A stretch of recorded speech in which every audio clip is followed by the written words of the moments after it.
Aujourd'hui, on est le 28 novembre, je suis à Septèmes-les-Vallons.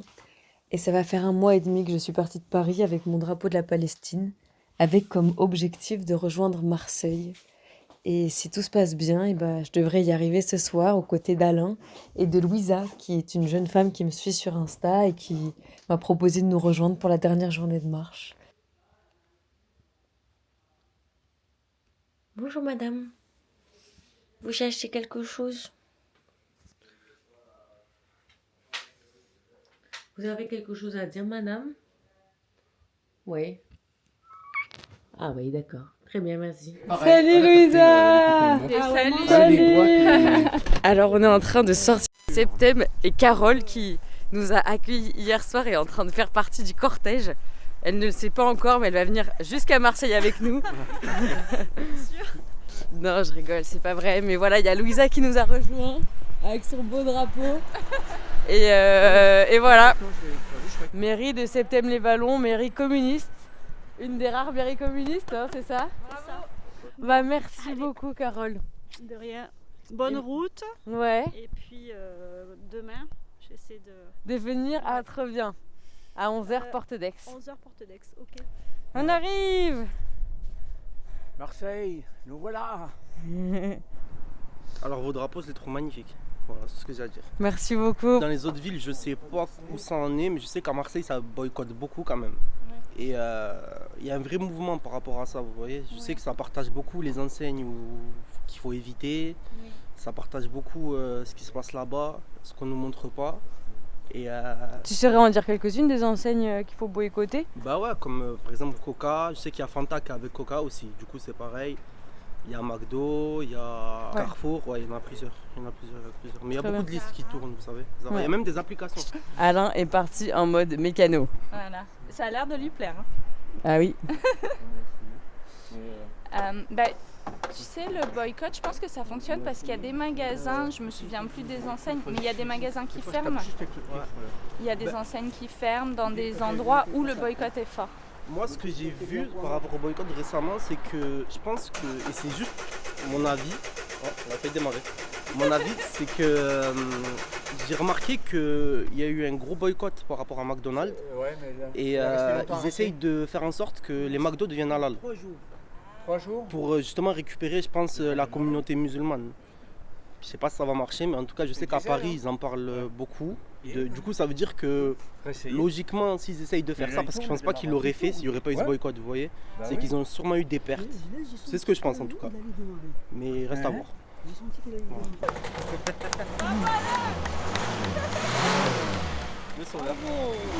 Avec plaisir! Bon, de toute façon, je vous suis sur les réseaux sociaux. Ouais, bah demain je suis à 11h Porte d'Aix si jamais. Ça marche, y a pas de problème. On va essayer d'y être. Ciao, ciao, merci. Bravo Alain. Alain, un petit mot sur cette réparation. Moi, la mécanique, ça me connaît. Hein.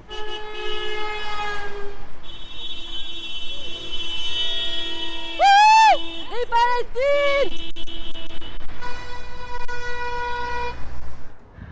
Voilà, le ciel est rempli des flocons marseillais qui sont en fait des mouettes et qui nous apprennent qu'on est en train d'arriver à notre but. Après 1 mois et demi de marche, Alain. Oui. Tu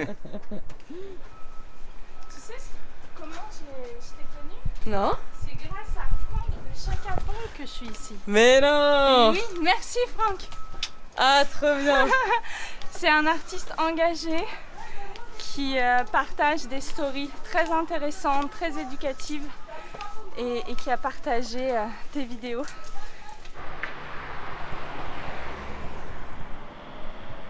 Tu veux me dire ce que tu comprends de ce qui se passe là-bas? Ouais, je comprends, mais c'est vrai que ça fait beaucoup de peine. J'espère que tout va rentrer dans l'ordre. T'inquiète, la ville, il y a de l'espoir pour toutes les victimes innocentes qui ont été tuées lors de ce conflit. Voilà. Bah, merci. En tout cas, bravo pour ce que vous faites, votre soutien, et continuez ainsi. Faites partager ce combat. Est-ce que toi, tu crois encore en la démocratie ici? C'est compliqué. Ça reste tabou, je pense, comme sujet aujourd'hui. Je ne sais pas trop comment exprimer les choses, mais c'est un sujet, je pense, tabou. Qu'est-ce que tu veux semer dans le monde que tu voudrais voir pousser? Comme beaucoup de gens, la paix. La paix. Pas qu'en Palestine, à Gaza, tout ça, mais partout dans le monde. On vient de faire un super interview, mais j'ai pas appuyé sur play. Ça y est T'es maintenant. Ouais, je suis sûre. J'avais bien parlé, hein. T'avais super bien parlé. Ah mon Dieu. Donc on parlait de ce qu'on apprend et ce qu'on n'apprend pas à l'école. Et on disait que la guerre d'Algérie, la colonisation n'est pas apprise à l'école. En tout cas, nous, on ne l'a pas appris à l'école. Puis certains massacres dont on peut avoir des informations quand on fait quelques recherches qui ont été réalisées par l'État français. Et donc voilà, on disait que moi j'ai certaines informations parce que ma mère est algérienne et elle est née en Algérie, elle a vécu en Algérie jusqu'à ses 20 et quelques années. Et elle nous a raconté des moments quand elle était enfant, des moments de peur où il fallait se cacher, où il fallait courir, rentrer, et qu'elle entendait derrière la porte des gens taper à la porte, qui voulaient qu'on les laisse rentrer, qui étaient en train de s'enfuir. Donc ce sont des récits qui nous marquent et donc depuis longtemps j'ai une sensibilité sur le sujet de la colonisation et du conflit sur les terres. Quel regard toi t'as sur ce qui se passe en Palestine et qu'est-ce qui t'a fait décider de nous rejoindre, Alain et moi, pour ces derniers jours? J'ai une grande peine qui est présente pour les Palestiniens, pour l'injustice qu'ils subissent. Et cette peine trouve pas de résonance dans ma vie au quotidien. Je peux pas vraiment l'exprimer. En tout cas, je peux pas l'exprimer librement sans me sentir déplacée ou que ce soit pas opportun et craindre un malaise. Et le fait de ne pas partager cette peine, bah c'est voilà, elle est là, elle est présente. Et de voir qu'il y a des gens qui font des choses, déjà ça redonne de l'espoir, ça met du baume au cœur. Et quand il y a eu les flottilles, j'étais pas disponible, mais je me disais mais c'est génial, c'est des gens de notre société, la société civile, des êtres humains qui se disent allez je lâche tout et je vais avec d'autres gens qui ont la sensibilité humaine nécessaire pour avoir envie de faire quelque chose. Et de voir tes vidéos, bah, c'est la même démarche. Et là, j'étais disponible et c'est plus près, c'était plus simple. Voilà. Est-ce qu'il y a quelque chose que tu as compris sur ce qui se passe là-bas et que tu voudrais faire entendre? Ce qu'on disait tout à l'heure sur le fait qu'il n'y ait pas eu d'apprentissage de la colonisation en Algérie à l'école, c'est pas le cas pour la Palestine. J'ai appris le conflit israélo-palestinien quand j'étais en terminale. Pour moi, il n'y a pas vraiment de possibilité quand on apprend l'histoire. Les faits sont parlants, ils sont accablants et il n'y a pas vraiment de possibilité d'argumentation pour l'État d'Israël, dans le sens où il vient piller un autre État. Il s'accapare des terres qui sont pas les siennes et en faisant ça, il massacre la population qui est dessus. Et ce sont des faits, il n'y a pas de débat à avoir. Et donc quand on se rapporte à l'histoire, et même à l'histoire récente et à ce qui se passe actuellement, quand on est sur les faits, je ne comprends pas que ce soit clivant. Ces faits-là ne devraient pas être clivants. Pour moi, c'est comme on parlait tout à l'heure d'esclavagisme.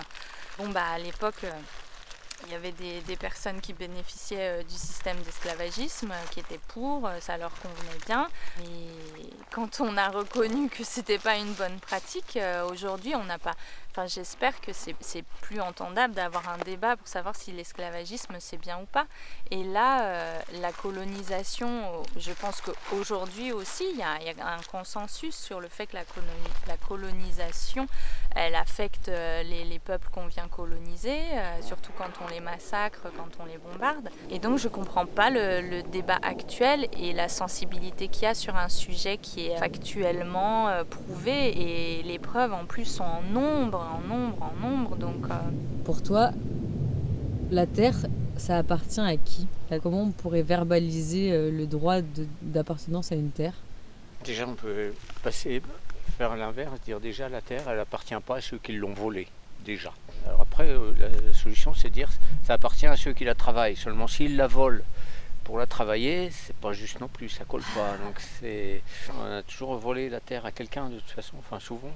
Quand tu viens par bateau, par avion, d'une autre terre, loin, et que tu décides d'aménager ce nouvel endroit où il y a déjà un peuple qui vit, je pense qu'on peut décemment dire que c'est pas légitime.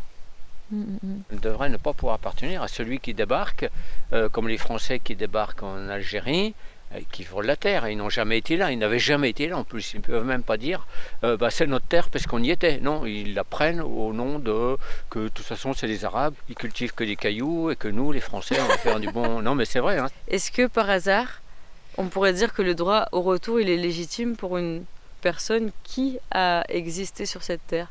Par exemple, la petite fille d'un enfant gazaoui aujourd'hui, donc qui sera en vie dans 80 ans. Est-ce qu'elle aura le droit au retour en Palestine ou est-ce qu'on dirait que le droit au retour ne concerne que les gens qui ont été exilés? Si tu es forcé à l'exil, si tu restais, tu subiras un massacre, un bombardement, tu es forcé à l'exil et du coup tu vas développer une nouvelle famille à l'étranger. Et qu'au sein de ta famille, tu pérennises ta culture qui est liée à cette terre que tu as quittée. Et tes enfants vont avoir cette culture-là, avec des histoires liées à cette terre. Et que ces enfants veuillent retourner dans cette terre, ça me paraît normal. Bien sûr. Si la culture est toujours très présente. C'est ce qui se passe avec le peuple, avec tout le peuple qui retourne en Israël d'ailleurs. Ils considèrent que leur culture est liée à cette terre-là. Ils ont un désir de l'habiter de nouveau, je pense. Ce retour dont tu parles, un retour israélien, il ne peut pas être légitime s'il implique de bombarder un peuple, et même sans parler de bombardement, les agissements des colons dans les territoires occupés, c'est horrible. Et ils volent le bétail, ils cassent les canalisations, ils font peur à toute la population, ils pointent les armes sur les Palestiniens qui habitent là en paix et qui ne demandent absolument rien. Et en fait, ils grappillent comme ça du terrain jusqu'au jour où, allez, aujourd'hui, on vous prend la maison, hop, ils rentrent dans la maison, et hop, ils grappillent. Donc, toute cette action-là ne peut pas être légitimée par un droit au retour. Enfin, si on a envie d'aller habiter sur une terre, on suit les procédures de cette terre-là. Ouais, pour moi, c'est un peu ces questions-là qui m'intéressent. Et je me dis, ok, comment est-ce qu'on entend l'envie de retourner... entre guillemets, entre grands guillemets, mais retourner, puisque ça fait partie du rêve dans lequel ils ont grandi, ce que tu dis très bien, je trouve. Comment est-ce qu'on peut faire cohabiter ça avec des législations qui sont déjà en place et qui respectent le droit international, bien sûr. En aucun cas, c'est légitime de commettre un génocide, tout simplement. En aucun cas, c'est légitime, même de coloniser. C'est bien que tu répètes que, normalement, il devrait y avoir un consensus sur le fait que la colonisation, on ne devrait plus l'accepter aujourd'hui. Ouais. S'il n'y avait pas eu tout l'antisémitisme qu'il y a eu en Europe depuis le Moyen-Âge, quasiment les pogroms, tout ça, ces massacres de juifs, antisémitisme de base à la con, quoi. L'histoire de la terre promise ne serait pas ressortie comme ça. Elle est ressortie qu'au 19e siècle. Effectivement, après, ce qui s'est passé pendant la Deuxième Guerre mondiale n'a fait qu'exacerber le truc. Et à justifier ce retour à la terre promise que l'Occident a laissé faire, histoire de dégager ce truc-là. Comme ils ne voulaient pas accueillir, ils n'ont pas voulu accueillir les Juifs, oui, allez, hop, on vous donne la terre promise, allez-y. Et puis voilà, on a juste oublié qu'il y avait des gens qui vivaient là, quoi, qui vivent toujours. Et ça, moi, je trouve qu'il y a quelque chose que tu m'avais dit qui était super intéressant, Alain, c'était plus on stigmatise une population, et plus elle se réapproprie des choses de sa culture. Le rapport au voile, il peut aussi être lié au fait que les gens ils sont tellement stigmatisés qu'ils ont besoin de se reconnecter, de se rassembler, de s'identifier à un truc. De s'identifier, puis aussi de créer de la force en se connectant ensemble, quoi. Peut-être qu'à un moment donné, il y a eu des moments où les gens issus de la culture juive n'avaient pas du tout besoin de rêver à Israël. Parce qu'en fait, hier, on a rencontré quelqu'un qui était algérien et qui nous a dit « Avant, je me considérais comme français et aujourd'hui, je me pose la question. » Ce qui était ultra fort, quoi. Quelqu'un qui avait 60 ans et qui avait passé la majeure partie de sa vie à se considérer français. Et aujourd'hui, il se sentait plus français. Parce qu'il sentait que les autres le considéraient plus comme français en fait. Et donc je me dis en fait, quand tu te sens pas accueilli quelque part, tu rebascules sur un autre rêve où tu pourrais être accueilli et te sentir chez toi. Et puis accueillir des gens, c'est pas leur demander de... Bon d'accord, on vous accueille, mais vous faites comme nous. Hein. Vous laissez tomber là, l'islam, le voile, les machins, tout ça. Tu sais, on appelait ça l'assimilation. Il fallait les assimiler, ils devaient se confondre. Bon, ça marche pas non plus. Quand on a une culture profonde comme ça, on la garde, mais ça n'empêche pas. Je veux dire, les Juifs ont vécu en France à certaines époques sans problème, étaient parfaitement intégrés dans le truc économique. Ils n'étaient pas tous banquiers. Hein. Tu avais beaucoup de tailleurs, tu avais beaucoup de professions comme ça, des gens qui vivaient de leur boulot, qui n'étaient pas riches. Pour moi, c'était ça l'assimilation, c'est-à-dire trouver sa place dans la société. Ça ne veut pas dire qu'ils abandonnaient tous leurs rituels, toutes leurs fêtes. Hein. Accueillir un peuple, c'est l'accueillir, mais avec ses particularités, avec sa culture. C'est pas lui demander de disparaître, mais je ne suis pas certain que le mythe du retour à la terre promise se serait passé à l'acte, entre guillemets, s'il n'y avait pas eu tout ce rejet, tous ces mouvements antisémites, enfin toute cette horreur, quoi.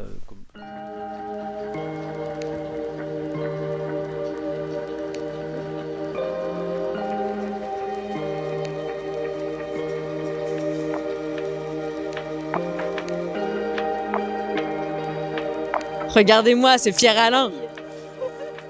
À mon avis, c'est là, regardez, il y a un sentier. Là, il y a un petit sentier ici, qui passe par là. Bien sûr. Donc voilà, Louisa, elle nous fait passer par là. Une pente à 20% de pente. Non, je rigole, il n'y a pas écrit. Non, mais il y a une balise par ici.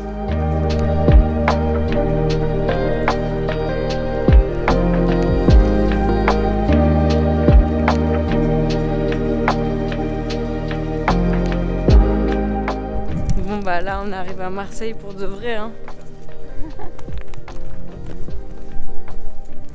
Je suis trop heureuse et c'est trop chouette et j'ai beaucoup de gratitude et c'est incroyable. Je suis quand même super contente d'être arrivée et tout ça. Mais je suis un peu triste d'arriver à Marseille.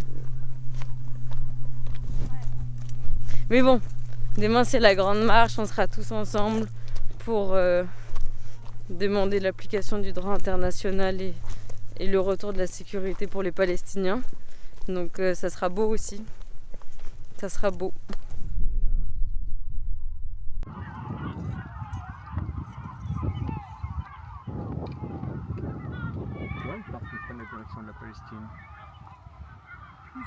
Bon bah voilà, là on arrive pour de vrai.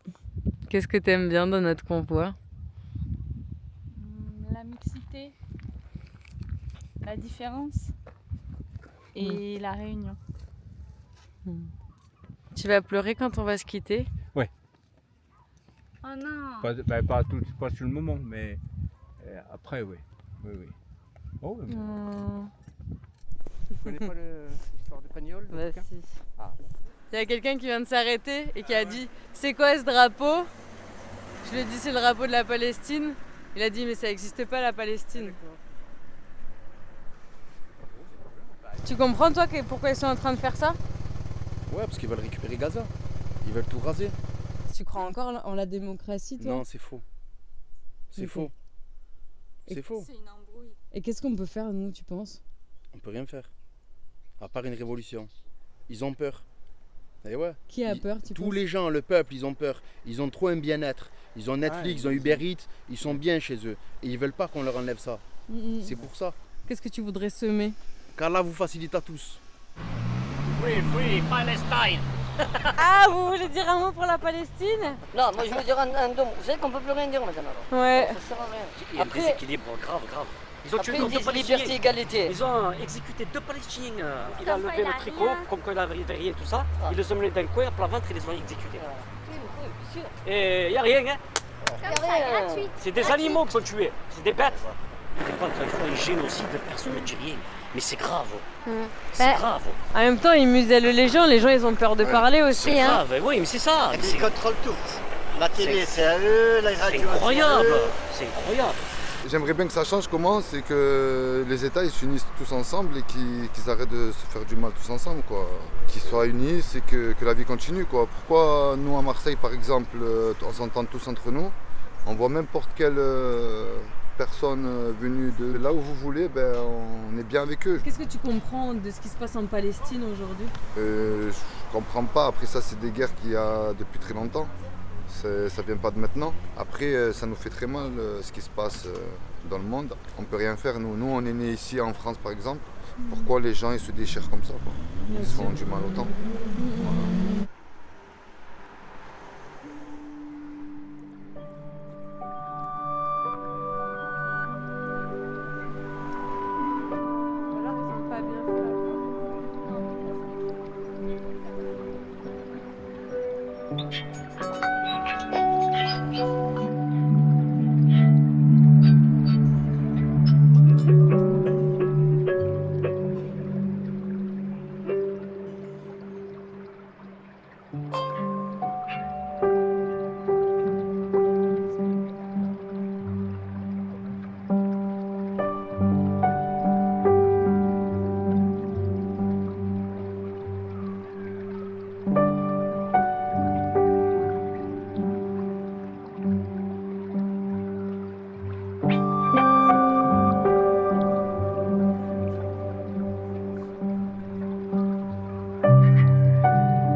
Donc voilà, on a commencé à chercher l'hébergement, on a demandé un peu d'aide. Il y a eu plein de gens qui nous ont répondu. C'est pas des apparts où il y a des gens qui peuvent nous accueillir tout de suite. Donc on va attendre un peu de voir ce qui va se passer. Voilà. Il y a Louisa qui essaye de trouver des hébergements, en tout cas en porte, parce qu'elle voulait vivre cette expérience. Donc voilà. L'affiche de la manifestation de demain. Manifestation mettre fin à la complicité de génocide, samedi 29 novembre, métro La Rose à 13h. Donc 2 heures après mon arrivée, on ira à la marche. Et puis là, Alain nous a proposé de nous offrir un petit quelque chose ce soir en attendant d'être accueillis par les gens qui nous accueilleront. Et voilà, et on découvre avec étonnement et grande joie et grand plaisir tout le quartier de Cours-Julien qui est incroyable, avec ses graffitis partout, voilà.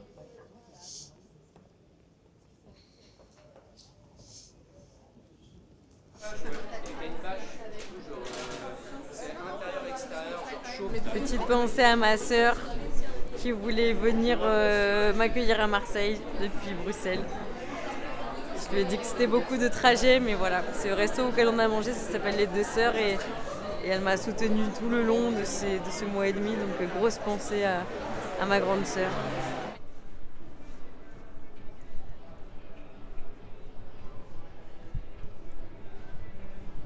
Et voilà, on est arrivé chez Gaspard à Marseille pour notre dernière nuit d'aventure. Demain, je dormirai aussi à Marseille, mais voilà, c'est notre dernière nuit. Alain est sur son petit matelas. Ça va, Alain? Grand confort. Ouais. On est fatigué, mais on est bien. Mais on est bien. Et puis là, je vais faire une petite tisane et puis je ferai mon dérochage demain. Et voilà. Et demain, ça sera la grande journée, le grand final. Bonne nuit. Je veux dire bonne nuit au monde qui te regarde, Alain. Bonne nuit au monde qui me regarde.